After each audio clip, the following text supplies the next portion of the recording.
Good morning प्रिय विद्यार्थियों, आपका स्वागत है हमारे YouTube channel APS study hub में। पिछली क्लास में हमने आंतरिक अपातंत्र की सबसे लंबी नदी घगर नदी को पढ़ा था और अब हम उसके बाद में कुछ बची हुई नदियां हैं उन नदियों को भी पढ़ेंगे। तो कल मैंने आपको एक ट्रिक भी बताई थी, रूपन काका घर में रुसा, रूपन काका घर में रुसा।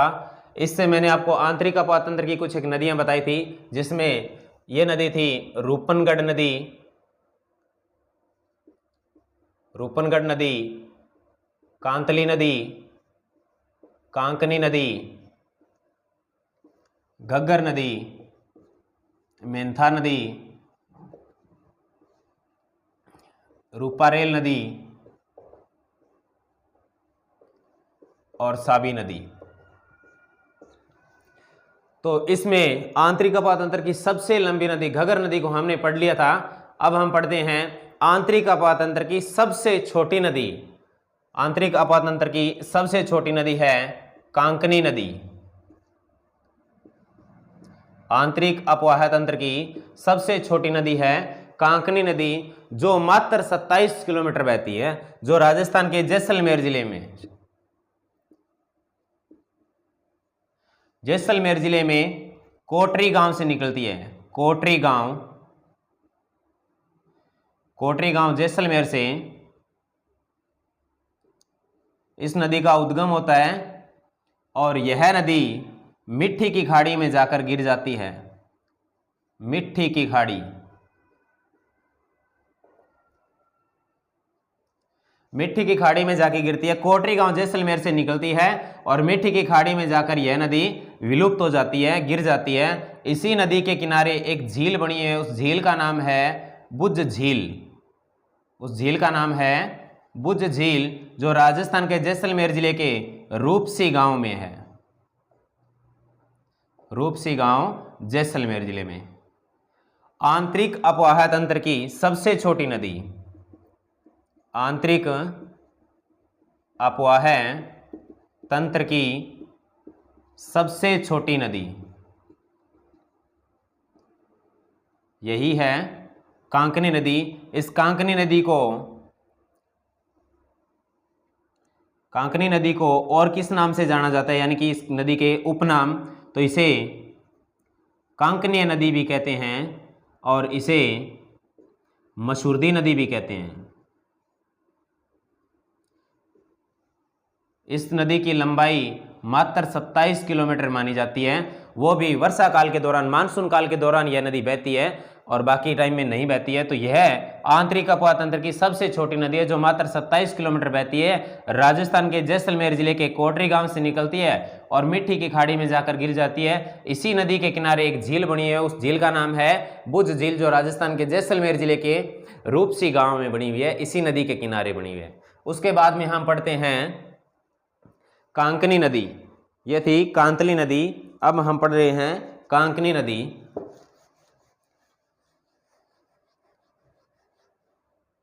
यह नदी थी कांकनी नदी। अब हम पढ़ेंगे कांतली नदी, जो राजस्थान के सीकर जिले से निकलती है। सीकर जिले में खंडेला की पहाड़ी से उस नदी का उद्गम होता है, कांतली नदी का, जो आंतरिक अपवाह तंत्र की पूर्ण बहाव की दृष्टि से सबसे लंबी नदी है। अब हम पढ़ते हैं कांतली नदी। कांतली नदी राजस्थान के सीकर जिले से निकलती है। सीकर जिले में पहाड़ियां हैं, खंडेला की पहाड़ियां, खंडेला की पहाड़ी से कांतली नदी का उद्गम होता है, जो सीकर में बहने के बाद में झुंझुनू में जाती है और झुंझुनू के अंतिम बॉर्डर पर जाकर यह नदी विलुप्त हो जाती है, जो आंतरिक अपवाह तंत्र की पूर्ण बहाव की दृष्टि से सबसे लंबी नदी है। यानी कि जितनी भी आंतरिक अपवाह तंत्र की नदियां राजस्थान के अंदर, उनमें राजस्थान से शुरू होकर राजस्थान में समाप्त होने वाली सबसे लंबी नदी उसे कहते हैं पूर्ण बहाव की दृष्टि से सबसे लंबी नदी। तो यह नदी झुंझुनू जिले के अंतिम गांव मुंड्रेला गांव में जाकर यह नदी विलुप्त हो जाती है। मुंड्रेला गांव झुंझुनू जिले का। चूरू के अंदर प्रवेश भी नहीं करती है। चूरू से थोड़ा सा पहले लगभग 1 से 1.5 किलोमीटर के आसपास पहले ही यह नदी विलुप्त हो जाती है मुंड्रेला गांव में, जो झुंझुनू जिले के अंदर है। तो यह नदी 2 जिलों में बहती है, पहला जिला सीकर जिला, दूसरा जिला है झुंझुनू जिला। चूरू में यह जाती नहीं है, चूरू से थोड़ा सा पहले यह नदी रुक जाती है। तो यह सीकर जिले में खंडेला की पहाड़ी से निकलती है। इसी नदी के किनारे एक सभ्यता बनी हुई है, सभ्यता का नाम है गणेश्वर सभ्यता। गणेश्वर सभ्यता, इसे सभ्यताओं की जननी के नाम से भी जाना जाता है। इसे सभ्यताओं की जननी कहते हैं। गणेश्वर सभ्यता, इसे सभ्यताओं की जननी के नाम से भी जाना जाता है। तो गणेश्वर सभ्यता कौन सी नदी के किनारे, अगर आपसे पूछे तो कांतली नदी के किनारे है। कांतली नदी का उद्गम कहां से होता है? तो सीकर जिले की खंडेला की पहाड़ी से होता है। यह नदी 2 जिलों में जा रही है। तो एक जिला है सीकर जिला, दूसरा है झुंझुनू जिला। तो झुंझुनू जिले को यह नदी 2 भागों में बांटती है। झुंझुनू जिले को 2 भागों में बांटने वाली नदी। झुंझुनू जिले में इसी नदी के किनारे एक सभ्यता और बनी हुई है, उसका नाम है सुन्नारी सभ्यता। सीकर जिले में इस नदी के बहाव क्षेत्र को किस नाम से जाना जाता है? सीकर जिले में कांतली नदी के बहाव क्षेत्र को तोरावाटी के नाम से जाना जाता है, तोरावाटी कहते हैं। इस नदी की लंबाई 100 किलोमीटर है। कांतली नदी की लंबाई 100 किलोमीटर है। पूर्ण बहाव की दृष्टि से आंतरिक अपवाह तंत्र की, पूर्ण बहाव की दृष्टि से आंतरिक अपवाह तंत्र की सबसे लंबी नदी। अगर यह शब्द पूर्ण बहाव ना दिया हो तो आंतरिक अपवाह तंत्र की सबसे लंबी नदी कौन सी रहेगी? तो रहेगी घग्गर नदी। अगर यह शब्द दे दिया जाए पूर्ण बहाव, मतलब हमारे राजस्थान जिले से शुरू होकर राजस्थान जिले में समाप्त होने वाली, और अपवाह तंत्र कौन सा? आंतरिक अपवाह तंत्र, उनमें जो सबसे लंबी नदी है तो वो नदी है कांतली नदी, जो सीकर जिले की खंडेला की पहाड़ी से इस नदी का उद्गम होता है। इसी नदी के किनारे गणेश्वर सभ्यता और सुनारी सभ्यता है। गणेश्वर सभ्यता सीकर जिले में है और सुनारी सभ्यता झुंझुनू जिले में है। झुंझुनू जिले को 2 भागों में बांटने वाली नदी का नाम है कांतली नदी, और यह अंत में मुंड्रेला गांव में जाकर, झुंझुनू जिले के अंतिम गांव जो चूरू जिले के बॉर्डर के पास में है, तो झुंझुनू जिले के मुंड्रेला गांव में जाकर यह नदी विलुप्त हो जाती है, समाप्त हो जाती है। तो पूर्ण बहाव की दृष्टि से सबसे लंबी नदी जो आंतरिक अपवाह तंत्र का भाग है वो नदी है कांतली नदी। और अगर सीधा पूछ ले आंतरिक अपवाह तंत्र की सबसे लंबी नदी कौन सी है, तो वो रहेगी घग्गर नदी। 465 किलोमीटर बहती है, वो अंतरराष्ट्रीय स्तर पर भी बहती है, पिछली क्लास में आपको बताया भी था। अब हम उसके बाद में पढ़ेंगे सांबर झील में गिरने वाली नदियां। जो नदी सांबर झील में जाकर गिरती है वो कौन कौन सी नदियां हैं, तो देखते हैं। सांबर झील में 4 नदियां आकर गिरती है, और चारों को हम एक साथ ही पढ़ लेंगे। हम डायग्राम के हिसाब से पढ़ेंगे तो लगभग सारी नदियां याद हो जाएगी, और 1 बाय 1 पढ़ेंगे तो याद नहीं होगी। तो अब देखो डायग्राम के अंदर मैं आपको एक ही डायग्राम में चारों की चारों नदियां एक साथ में करवा देता हूं। झील का नाम है सांबर झील। सांबर झील यह राजस्थान के कौन कौन से जिले में? सांबर झील लगभग सुनने में आया एक ही जिले में है, लेकिन यह वास्तव में 3 जिलों में है। तो कौन कौन से में है? यह है जयपुर जिले में, अजमेर जिले में और नागौर जिले में। बहुत बार सुना है सांबर झील जयपुर जिले में है। हाँ, जयपुर में, अजमेर में और नागौर में इसका विस्तार तीनों जिलों में है। तो यह सबसे कम अजमेर जिले में और सबसे ज्यादा नागौर जिले में इसका विस्तार है। सांबर झील का सबसे ज्यादा विस्तार नागौर जिले में और सबसे कम विस्तार अजमेर जिले में। तो इसमें कौन कौन सी नदी आकर गिरती है? तो इसमें आकर गिरती है सांबर झील के इस साइड में, यहां ये जिला नागौर है, यहां जयपुर है और इस साइड में अजमेर है। जयपुर से एक नदी आकर गिरती है,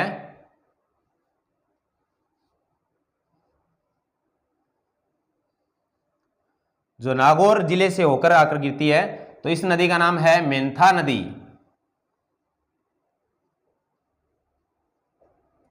मेंथा नदी कहां से निकलती है? तो यह जयपुर जिले की मनोहरपुरा थाना की पहाड़ियों से निकलती है। इन पहाड़ियों का नाम है मनोहरपुरा थाना की पहाड़ियां।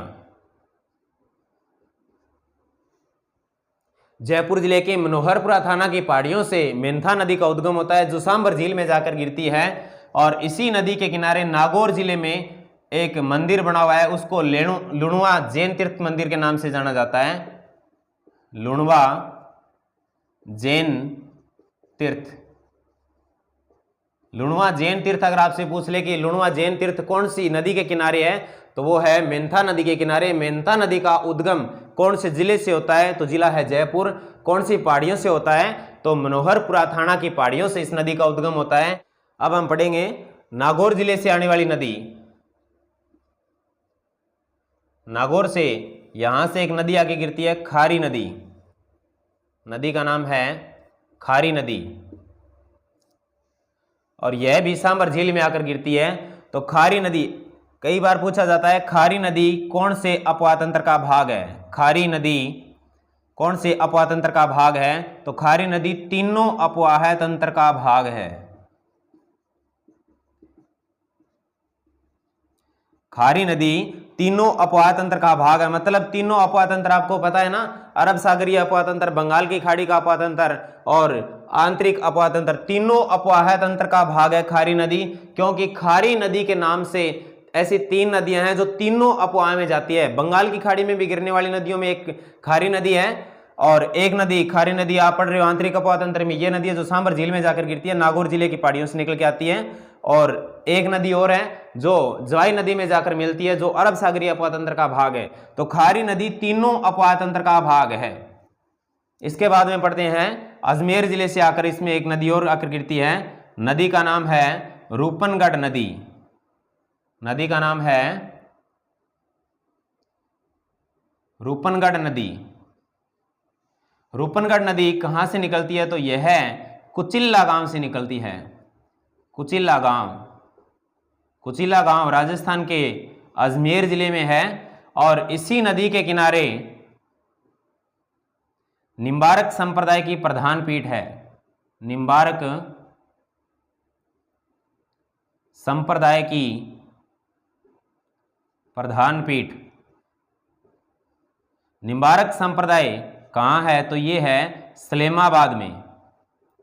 सलेमाबाद राजस्थान के अजमेर जिले में है। तो रूपनगढ़ नदी अजमेर के कुचिल्ला गांव की पहाड़ियों से निकलती है। कोई भी नदी किसी भी गांव से नहीं निकलती, उसके गांव के पास में जो पहाड़ियां हैं उन पहाड़ियों को उसी गांव के नाम से भी जाना जाता है। जैसे बींजराल गांव की पहाड़ियां, जैसे कुचिल्ला गांव की पहाड़ियां, जैसे मनोहरपुरा थाना की पहाड़ियां। तो यहाँ कुचिल्ला की पहाड़ियों से, अजमेर जिले के कुचिल्ला गांव की पहाड़ियों से रूपनगढ़ नदी का उद्गम होता है, जो सांबर झील में आकर गिरती है। और इसी में अजमेर जिले के अंदर सलेमाबाद में निम्बारक संप्रदाय की प्रधान पीठ है। तो इसमें अब तक कितनी नदी आकर गिर गई है? 3 नदी आकर गिर गई है। तो नदी है रूपनगढ़ नदी, मेंथा नदी और खारी नदी। अब बचती है एक नदी और, जो जयपुर जिले से निकलती है और सांबर झील में आकर गिर जाती है। नदी का नाम है खंडेला नदी। खंडेला नदी। खंडेला नदी जयपुर जिले से आकर गिरती है और सांबर झील में आकर गिरती है। तो कई बार पूछा गया है क्वेश्चन कि सांबर झील में गिरने वाली नदियों की संख्या कितनी है? तो कितनी संख्या है? 4 संख्या है। कौन कौन सी? तो खारी नदी, मेंथा नदी, रूपनगढ़ नदी और खंडेला नदी। चारों नदियां सांबर झील में आकर गिरती है। अब बढ़ते हैं रूपारेल नदी, जो आंतरिक अपवाह तंत्र की एक और नदी है। रूपारेल नदी। रूपारेल नदी का उद्गम कौन से जिले से होता है, कौन सी पहाड़ी से होता है, यह भी हम डायग्राम के माध्यम से पढ़ लेंगे। तो रूपारेल नदी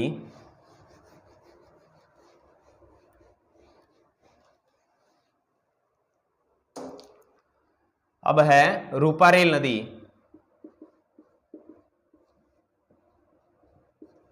यह है अलवर जिले की थानागाजी की तहसील, अलवर जिले की थानागाजी तहसील के पास में पहाड़ियां हैं। उन पहाड़ियों का नाम है उदयनाथ की पहाड़ियां। अलवर जिले की थानागाजी तहसील के पास में जो पहाड़ियां हैं वो है उदयनाथ की पहाड़ियां। वहां से इस नदी का उद्गम होता है। कौन सी नदी का? रूपारेल नदी का उद्गम होता है। और यह नदी अलवर के बाद में भरतपुर जिले में जाती है। रूपारेल नदी अलवर जिले के बाद में भरतपुर जिले में जाती है। भरतपुर में अंत में कुशलपुर में जाकर विलुप्त हो जाती है। कुशलपुर में विलुप्त हो जाती है।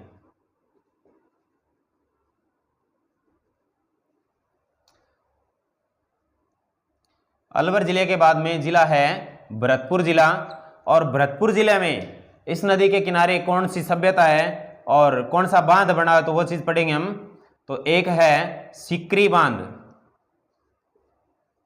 सिकरी बांध जो भरतपुर जिले में है। और कौन सी नदी के किनारे? रूपारेल नदी के किनारे। भरतपुर जिले में सिकरी बांध रूपारेल नदी के किनारे है। इसके बाद में यहां इसी नदी के किनारे एक झील बनी हुई है, मोती झील।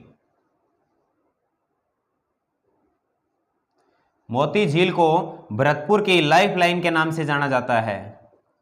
भरतपुर की लाइफ लाइन। पहले ऐसा माना जाता था कि भी अगर उदयनाथ की पहाड़ियों में भारी बारिश हो जाती है तो रूपारेल नदी में बाढ़ कहाँ आती है, तो वो भरतपुर जिला था। तो इसको भरतपुर जिले को बाढ़ से बचने के लिए मोती झील का निर्माण करवाया था सूरजमल जाट ने। मोती झील का निर्माण किसने करवाया था? सूरजमल जाट ने। इसको जाटों का अफलातून या जाटों का प्लाटो के नाम से जाना जाता है। तो मोती झील को भरतपुर की लाइफ लाइन के नाम से जाना जाता है। सिकरी बांध, मोती झील और इसके बाद में नौह सभ्यता भी इसी रूपारेल नदी के किनारे है। और इसके बाद में इसी नदी के किनारे डींग महल है। अंत में यह नदी कुशलपुर में जाकर विलुप्त हो जाती है। तो आंतरिक अपवातंत्र की रूपारेल नदी भी कंप्लीट हो गई है। इसके बाद में हम पढ़ते हैं साबी नदी।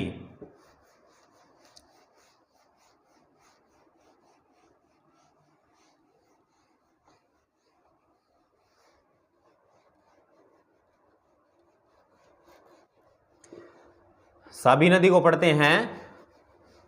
तो साबी नदी जयपुर जिले से निकलती है। अब हम पढ़ते हैं साबी नदी जो जयपुर जिले की सेबर की पहाड़ियों से निकलती है। सेबर की पहाड़ियां। सेबर की पहाड़ियों से साबी नदी का उद्गम होता है, जो जयपुर जिले के बाद में अलवर जिले में जाने के बाद में यह नदी हरियाणा में जाती है। यह नदी हरियाणा में जाती है। हरियाणा में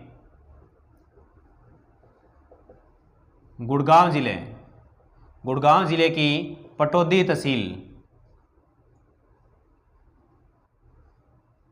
गुड़गांव जिले की पटौदी तहसील, वहां एक झील है और झील का नाम है नफसगढ़ झील। यहां जाकर यह नदी विलुप्त हो जाती है। साबी नदी सेबर की पहाड़ियां जयपुर जिले से निकलती है। जयपुर में बहने के बाद में यह नदी अलवर जिले में जाती है और अलवर के बाद में यह नदी हरियाणा में गुड़गांव जिले की पटौदी तहसील की नफसगढ़ झील में जाकर यह नदी विलुप्त हो जाती है। मानसून काल के दौरान ही ये नदियां चलती है। जो आंतरिक अपवातंत्र की नदियां हैं वो लगभग मानसून काल के दौरान ही चलती है। तो यह नदी मानसून काल के दौरान चलती है, तो उस टाइम यह जयपुर में, इस नदी के द्वारा जयपुर में बाढ़ आ जाती है। तो इसे जयपुर की विनाश लीला के नाम से भी जाना जाता है। जयपुर की विनाश लीला, जयपुर की विनाश लीला के नाम से साबी नदी को जाना जाता है, जो सेबर की पहाड़ियों से निकलती है। और इसी नदी के किनारे यहां जयपुर में जोधपुरा सभ्यता है। जोधपुर सभ्यता जोधपुर जिले में न होकर कौन से जिले में है? जयपुर जिले में। नाम से आप जोधपुर जिला मत कर देना। जोधपुर सभ्यता जयपुर जिले में है, जहां से हाथी दांत के अवशेष मिले हैं। हाथी दांत के अवशेष मिले हैं। साबी नदी जो आंतरिक अपातंत्र की एक नदी है, और सेबर की पहाड़ियां जयपुर जिले से इस नदी का उद्गम होता है, जिसे जयपुर की विनाश लीला के नाम से जाना जाता है, क्योंकि मानसून काल के दौरान इस नदी का पाट चौड़ा हो जाता है। तो यह जयपुर के कुछ आबादी बस्ती जो है उस से होकर गुजरती है, तो यहाँ बाढ़ आ जाती है। तो कुछ क्षेत्र के अंदर बाढ़ आ जाती है, तो जयपुर की विनाश लीला के नाम से साबी नदी को जाना जाता है, जो सेबर की पहाड़ियां जयपुर जिले से निकलती है। इसी नदी के किनारे जोधपुर सभ्यता है, जो जोधपुर में न होकर कौन से में है? जयपुर में है। और साबी नदी के किनारे है। इसी जोधपुर सभ्यता से हाथी दांत के अवशेष मिले हैं। अलवर में बहने के बाद में यह नदी मानसून काल के दौरान अगर इसमें भारी बारिश आ जाती है, तो ही यह नदी हरियाणा के गुड़गांव जिले की पटौदी तहसील की नफजगढ़ झील तक जाती है, नहीं तो यह रास्ते में ही रुक जाती है, विलुप्त हो जाती है। तो हमने आंतरिक अपातंत्र की लगभग सारी नदियां कर ली है। और आपको अगर वीडियो अच्छा लगा हो तो लाइक करें, शेयर करें और कमेंट्स करें, जिससे हमें हौसला अफजाई रहेगा। और हम आपको और भी अच्छे अच्छे वीडियो डालेंगे, और जिसमें लगभग सारी की सारी नदियां भी आएगी, और जितने भी बाकी जितने भी चैप्टर रह जाएंगे वो सारे के सारे हम डायग्राम के द्वारा करेंगे। धन्यवाद।